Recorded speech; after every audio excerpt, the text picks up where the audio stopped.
अच्छा स्टूडेंट्स, इस video lecture में हम ये देखते हैं कि हम कॉस्ट को आइडेंटिफाई कैसे करते हैं कि कोई कॉस्ट वेरिएबल है, फिक्स्ड है, सेमी वेरिएबल है या स्टेप फिक्स कॉस्ट है। पहले तो एग्जांपल ले लेते हैं। लेट्स से एक कंपनी की एक वेरिएबल कॉस्ट है और वो है वेरिएबल कॉस्ट पर यूनिट 5। ठीक है। अच्छा, अब मैं यहाँ पर 5 यूनिट्स लिखता हूँ, फिर मैं 10 यूनिट्स लिखता हूँ, फिर मैं 15 यूनिट्स लिखता हूँ और फिर मैं 20 यूनिट्स लिखता हूँ। तो 5 यूनिट्स की टोटल वेरिएबल कॉस्ट कितनी होगी? 5 यूनिट्स की टोटल वेरिएबल कॉस्ट कितनी होगी? 5 इंटू 5 इज 25। अच्छा, 10 यूनिट्स की टोटल वेरिएबल कॉस्ट कितनी होगी? 10 इंटू 5 इज 50। अच्छा, 15 यूनिट्स की टोटल वेरिएबल कॉस्ट कितनी होगी? 15 इंटू 5 इज 75। अच्छा, 20 यूनिट्स की टोटल वेरिएबल कॉस्ट कितनी होगी? 20 इंटू 5 विच इज 100। फिर इस कंपनी की एक फिक्स कॉस्ट है, फिक्स कॉस्ट है 100। तो ये जो कॉस्ट भी है जिसको मैं फिक्स कॉस्ट कह रहा हूँ, 5 यूनिट्स पर भी 100 होगी, 10 यूनिट्स पर भी 100 होगी, 15 यूनिट्स पर भी 100 होगी, 20 यूनिट्स पर भी 100 होगी। फिर इस कंपनी की एक स्टेप फिक्स्ड कॉस्ट है। लेट्स से वो है कॉस्ट सी। स्टेप फिक्स कॉस्ट वो होती है जो सेम रहे फिर चेंज हो, फिर सेम रहे फिर चेंज हो। तो लेट्स से वो है 60, 120, 120।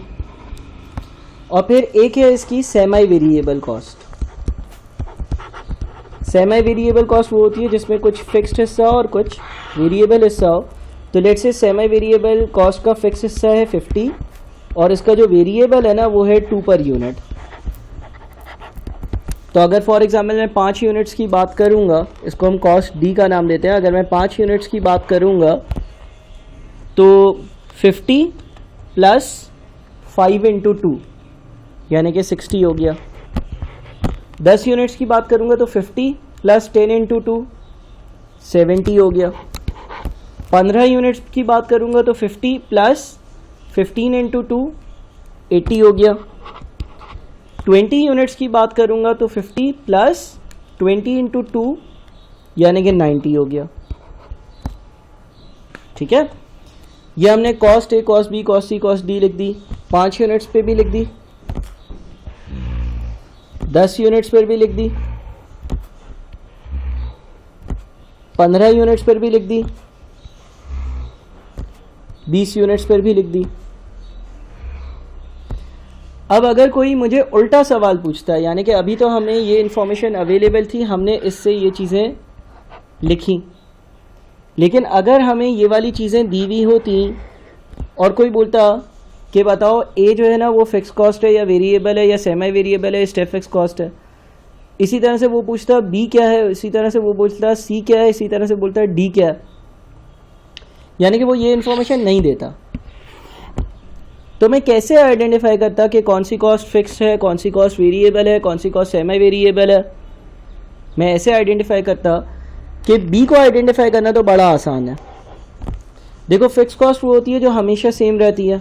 तो अगर मैं बी की बात करता हूँ तो 100, 100, 100, 100 हमेशा 100 है। तो बी को आइडेंटिफाई करना बड़ा आसान है। मैं बोल दूंगा कि बी जो है ना वो तो हमारी फिक्स कॉस्ट है।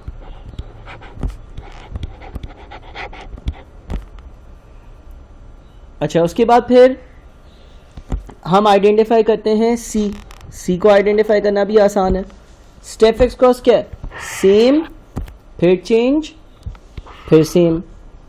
तो ये भी आसान है। तो मैं बोल दूंगा कि भाई ये मेरी स्टेप फिक्स्ड कॉस्ट है, इसमें भी मसला नहीं है। अब वेरिएबल कॉस्ट में क्या होगा, यानी कि ए जो है ना ए, उसमें क्या होगा ये देखते हैं। जब मैं ए की बात करता हूं तो क्या ए जो है, ए और डी बच गया ना, ए और डी को देखते हैं ना, तो हो ये रहा है ए में 25 है, फिर 50 है, फिर 75 है, फिर 100 है, इंक्रीज हुए जा रहा है। डी जो है उसमें 60 है, फिर 70 है, फिर 80 है, फिर 90 है, इंक्रीज हुए जा रहा है। हम ये कैसे बताएं कि इसमें से कौन सी कॉस्ट सेमी वेरिएबल है और कौन सी वेरिएबल है? तो उसके लिए ये याद रखना कि जब कोई कॉस्ट वेरिएबल कॉस्ट होगी ना, तो उसकी दो निशानियां। जब कोई कॉस्ट वेरिएबल कॉस्ट होगी ना, तो दो चीज़ें तुम देखोगे। पहली चीज़ कि वो चेंज होती रहेगी। तुम देखो चेंज हो रही है ना, 25 थी, फिर 50 हो गई, फिर 75 हो गई, फिर 100 हो गई। दूसरी चीज़ कि अगर आप cost divided by units calculate करोगे, आप कॉस्ट डिवाइडेड बाय यूनिट्स ये रेशियो कैलकुलेट करोगे, तो इसका आंसर हमेशा सेम आएगा। फॉर एग्जाम्पल, अगर मैं 25 डिवाइडेड बाई 5 करता हूँ, अगर मैं 25 डिवाइडेड बाई 5 करता हूँ, तो आंसर कितना आता है? 5 आता है। इसी तरह से अगर मैं 50 डिवाइडेड बाई 10 करता हूँ, तो 50 डिवाइडेड बाई 10 क्या आंसर आता है? 5 आता है। इसी तरह से अगर मैं 75 डिवाइडेड बाई 15 करता हूँ, तो 75 डिवाइडेड बाई 15 अगेन क्या आता है? 5 आता है।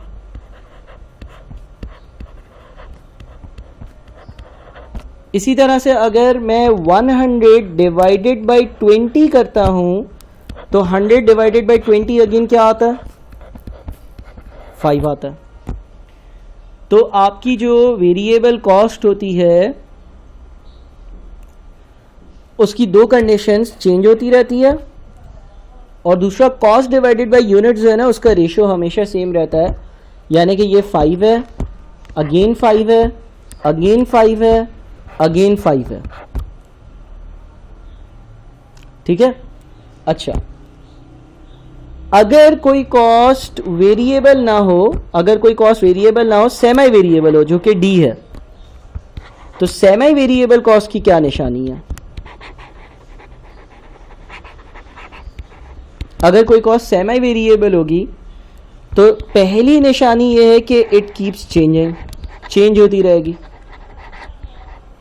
देखो चेंज हो रही है ना, 60, 70, 80, 90, पहली निशानी।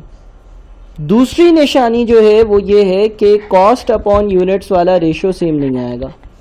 कॉस्ट अपॉन यूनिट्स वाला जो रेशियो है ना, वो सेम नहीं आएगा।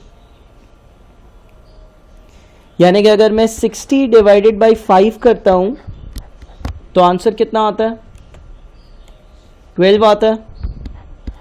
लेकिन अगर मैं 70 डिवाइडेड बाई 10 करता हूं, तो आंसर 7 आता है।